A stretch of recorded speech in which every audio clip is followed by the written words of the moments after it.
Hello everyone, and welcome to the Writing Center's video tutorial on employing evidence. My name is Daniel, and I'll be your guide through this Writing Center resource. I'm down here on the bottom right. In this presentation, we'll review a few common mistakes we as new and seasoned scholars make when using evidence to support the claims we defend in our writing. Each slide in this presentation provides an example or discusses a common error and one way to fix the mistake. Though please know, this is in no way an exhaustive list of the ways in which citation practices can go wrong. Today, we'll review what I like to call the airdrop quote and the quotation sandwich, starting or ending a paragraph with a quote, its pitfalls and practices, overquoting, patch writing, and the listing effect. And then we'll look at two common grammatical incongruities.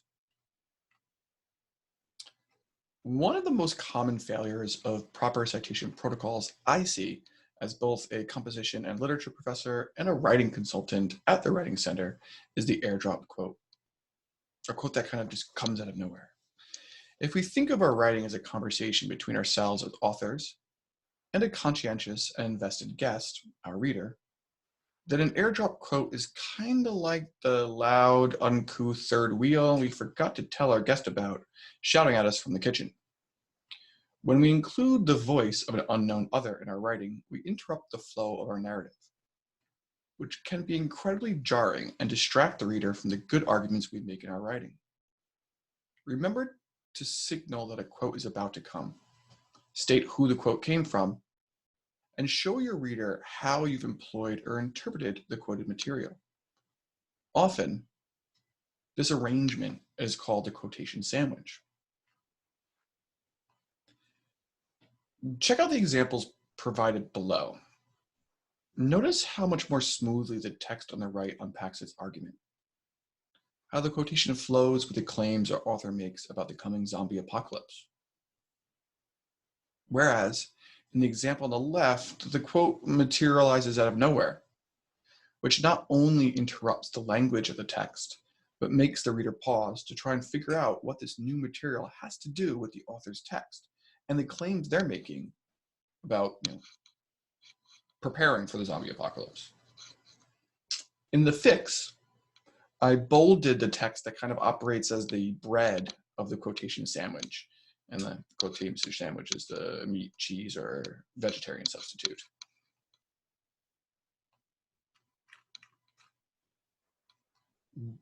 Beginning and ending a paragraph with a quote isn't necessarily wrong, though it's something I rarely do in my own work. Usually, I like to take, establish, and maintain agency over my paragraphs, rather than surrender their first or final thought to the voice of another. That said, there are situations when doing so can be an effective rhetorical technique. But be wary. Often a paragraph beginning or paragraph closing quotation feels rushed, explained, and disjointed, which can disrupt the structure of your argument, distract your reader, and obfuscate the quote's purpose with respect to the claims you make in your writing. At first blush, the text of the bad example below may seem connected. After all, both paragraphs are about napping. Yet when you get to the quotation in the second paragraph, you don't really know what to think about it. And it's really about how to nap at work, not about being careful about when and where to rest. In the good example, the author uses Hunter's claims about racism to establish the critical discourse that they will engage with in their discussion of the film Crash. Here, the subject of the quote makes this an especially effective way of grabbing the reader's attention. And the quote itself acts as the controlling idea or topic sentence of the paragraph.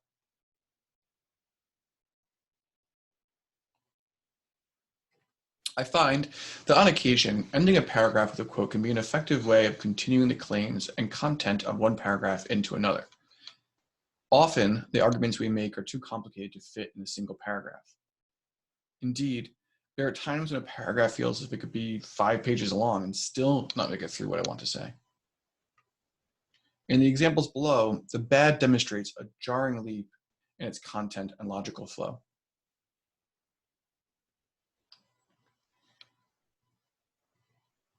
The quote discusses Lawrence's woeful penchant for lionizing misogynistic and authoritarian male characters.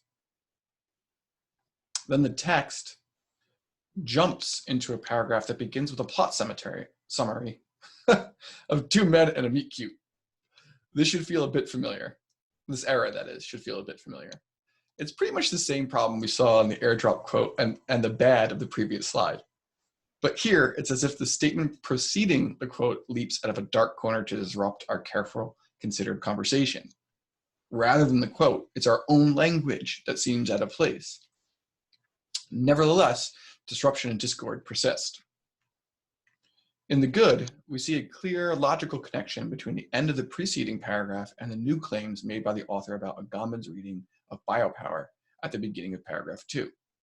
Here, the author ended the first paragraph with a quote in order to surprise the reader with a claim about the abject that might seem a bit counterintuitive. One can hope that this author will continue to unpack this argument and reconcile this ostensibly discordant claim. Sometimes, especially when we've done a ton of research, we can be a bit overzealous in our use of evidentiary material. Be wary. Don't let your research take over your paper and relegate your voice to the margins. 9 times out of 10, okay, I totally made that up. That number's just pulled straight out of the air. Anyway, usually employing evidence is a quality over quantity affair. And that's pretty much true. Overquoting and patch writing can make your work seem like a list of different people's voices rather than the synthesis of your ideas and carefully culled research. In the problem example below on the left, we've completely lost track of the author, and we're left with a cacophony of different claims about voting practices. In the solution, this author expertly dissects the language of the evidentiary material in order to bolster their observations of a video of the indelible Barack Obama. Okay, grammatical incongruities.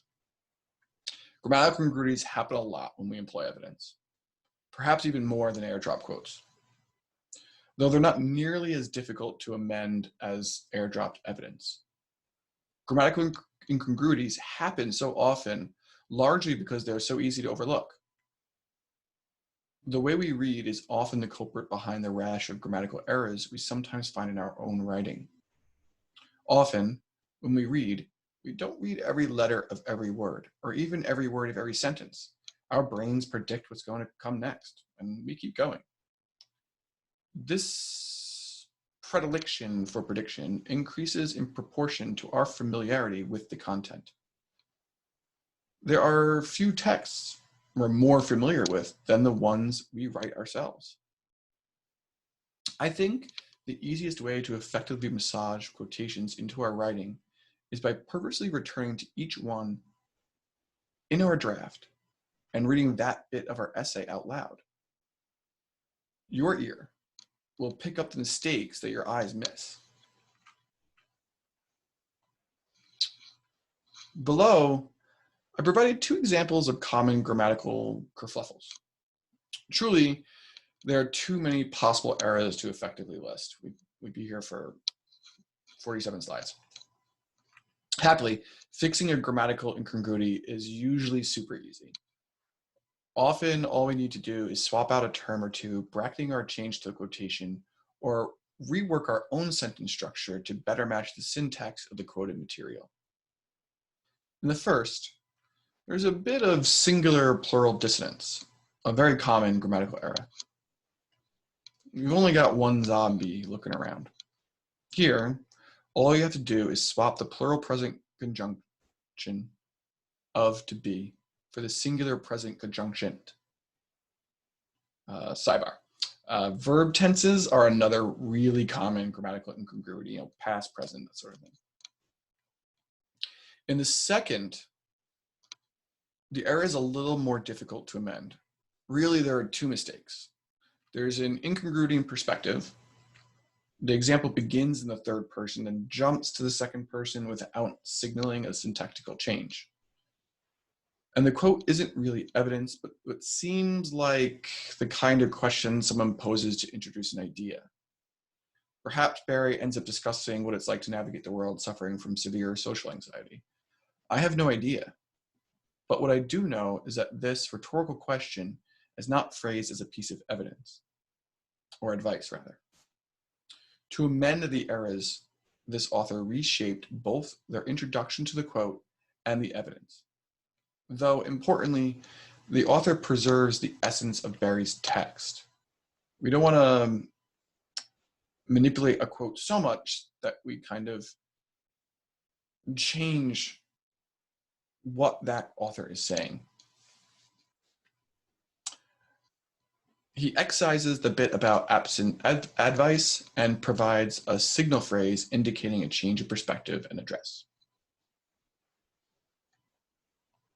Okay, I guess that's all for now. Thanks for watching, everyone. We hope to see you again soon. And special thanks to Kyle D. Stedman's article on the annoying way people use sources, from which many of the examples in the slides were taken. Have a great night.